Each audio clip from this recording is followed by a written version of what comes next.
Hey guys, it's Geoff, and today, or tonight, because it's 8:30 at night, we're going to make some bread. We're going to make artisan bread, no-knead artisan bread, in fact. There is some folding involved, but no, heavy lifting and so on. I don't know what I'm saying now. Is there anything else I need to say before the intro? Probably Fuck, not. mate, come on. Fuck, mate. Let's just roll the intro.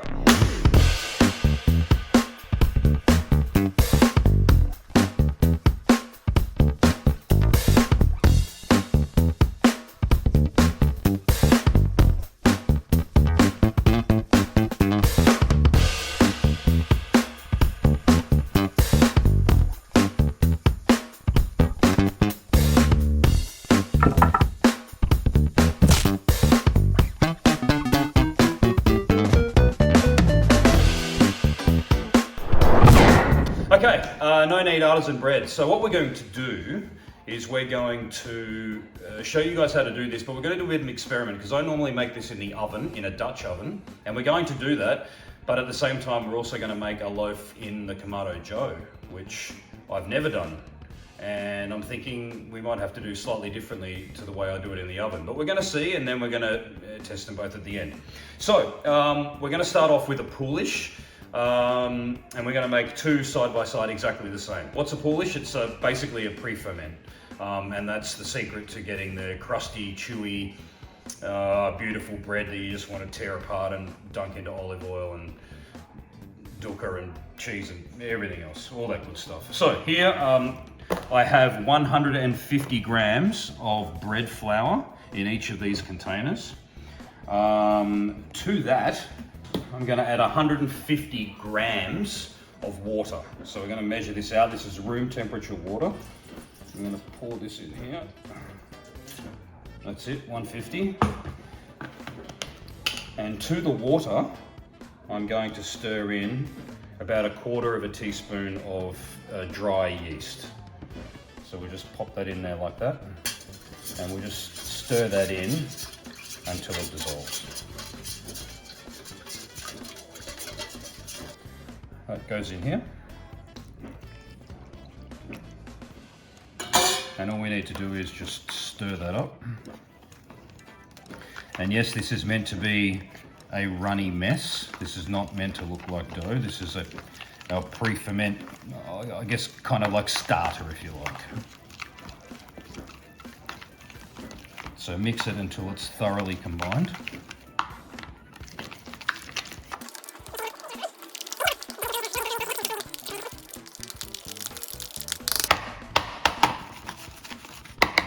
Number one,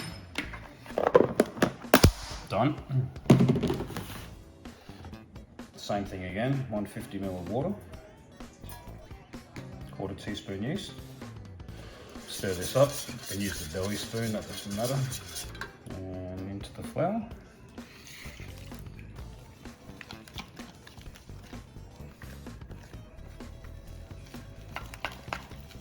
Lid on. And that's tonight's job done. So that's it. That took us less than 2 minutes, and I was blubbering at the same time. So we're going to sit this on the counter overnight, between 4 and 24 hours. The longer the better. Every shortcut you take is a payoff for the end result. It's a payoff for how it rises, it's a payoff for the texture of the crust, etc., etc. Ideally, at least 12 hours, so we'll probably revisit this, 10 o'clock tomorrow morning, yes, or something like that. So I'm guessing we're going to leave ours sit for about 13 to 14 hours, something along those lines. And then we'll jump in and we'll show you the next step. So we're going to go and watch, what are we watching? FBI or something? Ozark? I don't know. One of those. Cup of tea. Maybe. Yeah, that's it. So good evening, folks, and we'll see you in the morning.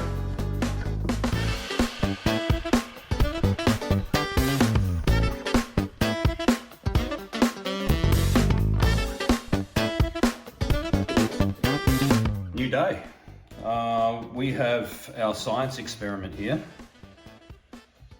which is bubbled up beautifully and smells quite funky. I'm here to tell you, get a whiff of that, Yazzo. Sniff, sniff. It's great, it's fantastic. And this is what builds... Sorry. The cat's a fucking idiot. This is what builds flavour. So, what we are going to do, I've measured all of this out. So here I have 400 grams of bread flour. So to that, I'm going to add 1 tablespoon of salt. Just like that. And what you want to do is just mix this in so that it doesn't hurt the yeast when we put that in there. I also have measured 280 grams of room temperature water, and I'm going to pour some of this into the Poolish to make that a bit of a slurry, reserving the rest. That cat is about to jump up on the table, you might want to shoo him. Alright, so just gently mix this around, and we want to do that just so it comes out easily from the container. That's the only reason I'm doing this. Before we tip that, another sort of 1/4 to 1/3 of a teaspoon of yeast. A lot of people will tell you need to be super exact. Whatever, man. Stir that in. Then into the flour.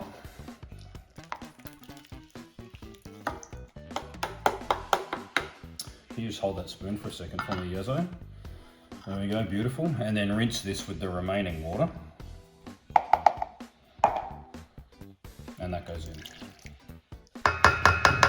Thank you very much. And now we need to give this a stir. And what you want to do is stir this up until it is fully combined. You don't really need to knead it. You don't really need to knead it, but what you need to do is make sure there is no dry flour. It's really fully mixed and it's one, kind of cohesive mass, basically. And of course, as you remember from last night, we're making 2 of these to do a bit of an experiment today. Whatever you do to one, quite clearly, and obviously you're doing to the other. So mix this up.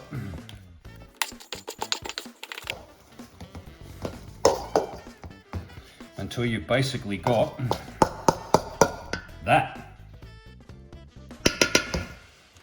Make sense, everybody? Good, I'm glad we agree. All right, put this away. And now all we want to do with this is we're going to wrap this up with cling film. And I'm going to set this aside for half an hour-ish. There's a technical term for what we're about to do, and I can't remember it. But essentially it's letting the water hydrate with the flour is basically what we're doing. Half an hour-ish, and then we'll be back.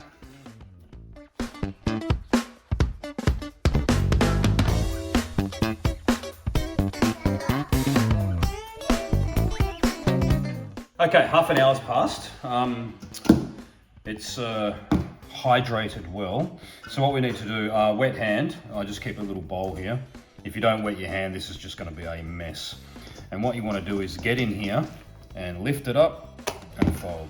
90 degrees, lift up, fold. And just do this 8, 9, 10 times. As it starts to get super sticky, re-wet your hand because it is a bit messy.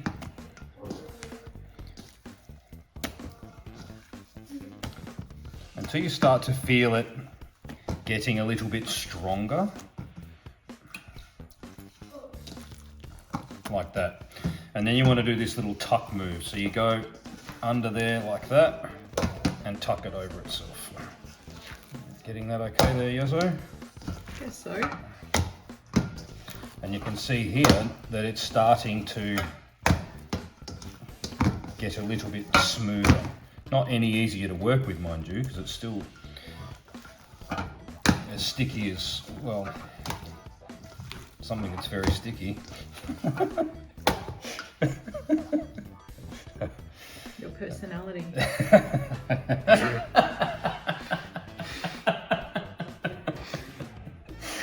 Oh shit. Alright, so that's it for now. Plastic wrap back on. And and I'm going to do the same thing to the other one, and we'll be back in another half an hour. Thank you very much. Okay, half an hour later, we're going to repeat the process now. So wet hand, and we're going to do that same tuck and fold method that we did before. And you just lift it up until it's, you can't lift it up anymore. And basically what we're doing here at each step is essentially just making the gluten and the dough stronger and stronger and stronger, so it'll hold itself up. So now we do that tuck and fold business 6 or 7 times, whatever.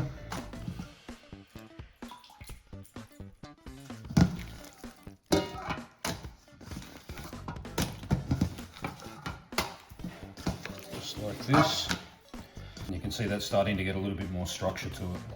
So we'll put our cover back on, and we need to rest this for 1 more hour, and then we're up to our final step. Thank fuck for that. Bye-bye. Okay, 1 hour later. So we have our dough here. I'm going to peel this out onto a floured work surface, Geoff. Peel this out of here. All right, and same again. Lift, fold, lift, fold, lift. And you'll see that the dough is now much stronger. And what we want to do is start pinch, pinch. And we want to start dragging all of these sides in. And essentially what we're doing here is forming a little dough ball, I guess. We're going to do this kind of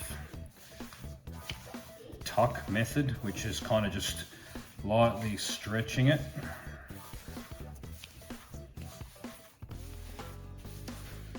And just do this 10-15 times until we're starting to get a, kind of a nice strong dough ball. Okay, so we got 2 options here. I've got a couple of these 9-inch or 22 centimeter proofing baskets. These are what you really need if you're going to do this all the time. You might think it's overkill. They're 20 bucks each on Amazon. I'll put a link in the description below. It makes life much easier if you use these, or if you don't have them or you want to test without it, you can use a similar size bowl with a towel in. Make sure you flour the towel, put the dough inside, cover it up, and it works in a similar way. It's just a bit more finicky. And eventually we're going to cover these with a towel anyway, so it's similar. So what you want to do, just flour this on top. We've also floured the proofing basket. You would do the same thing if you're using a towel. And you want to put this upside down, seam side up in this basket. And we'll just flour the top of this too.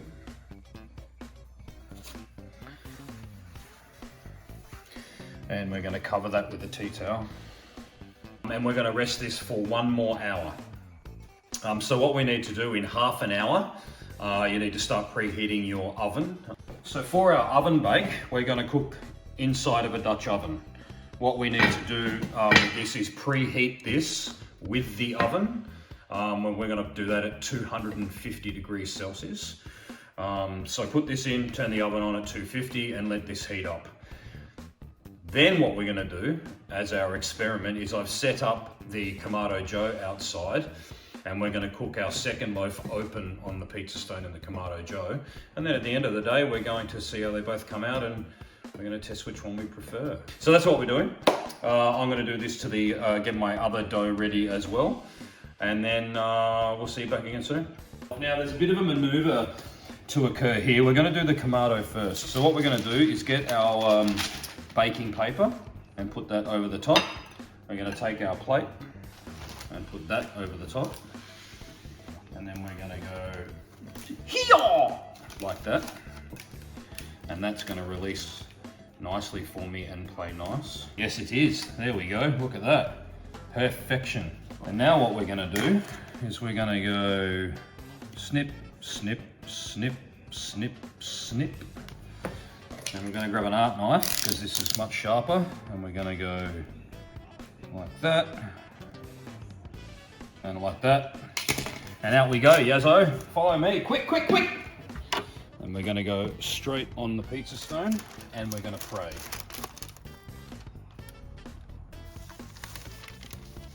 There we go. We've got our breadium.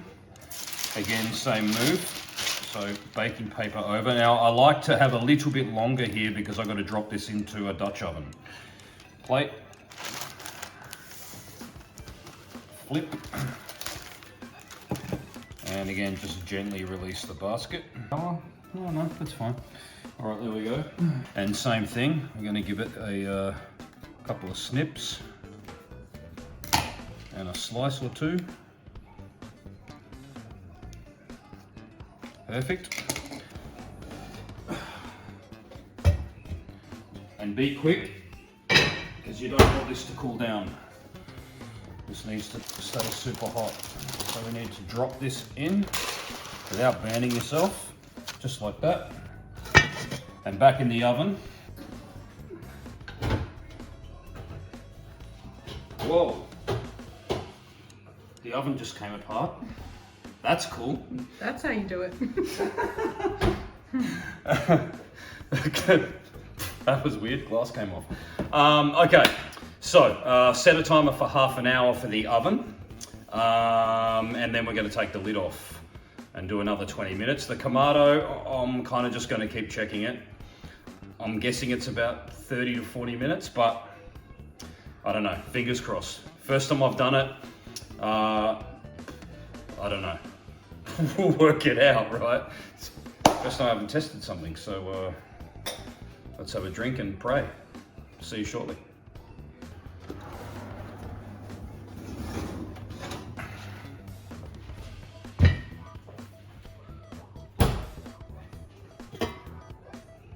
Looking good.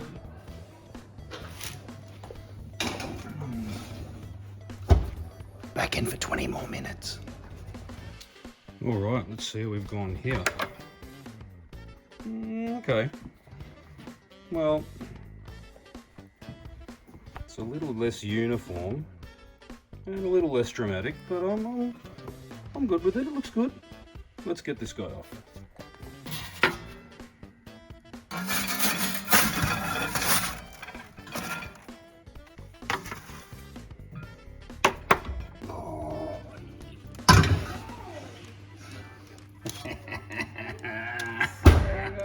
So good.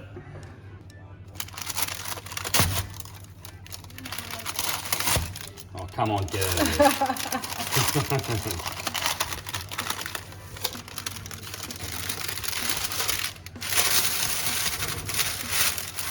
Look at that, peeps.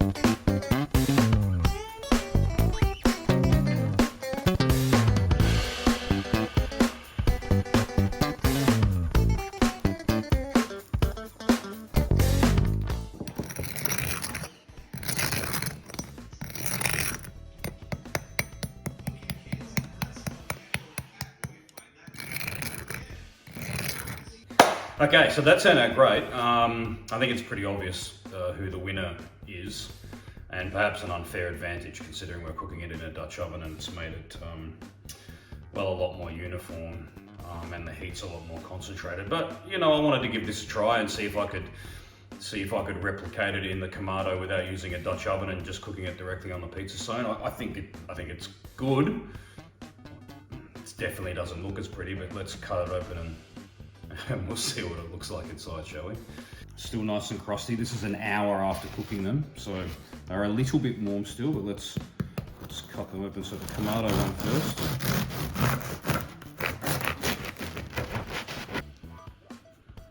Very nice. Very nice. Looks great. Great crust. Nice and puffy, aerated. Very nice. We'll set that aside. Now the oven one. think it's pretty obvious that this is going to be better. Listen to that crunch.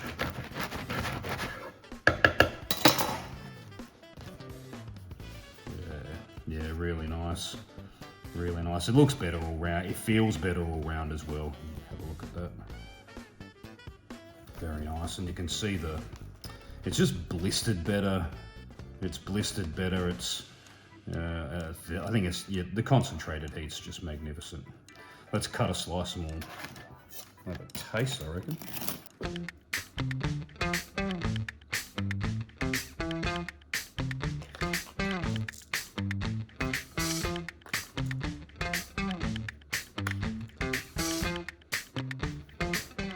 Let's see here, a little bit of olive oil,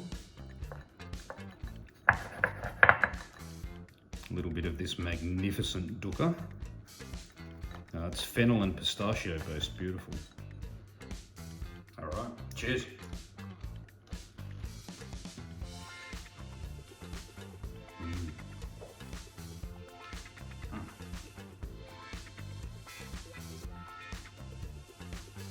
That's crazy good. Crazy good. Crunchy, fluffy. Seeds in my teeth.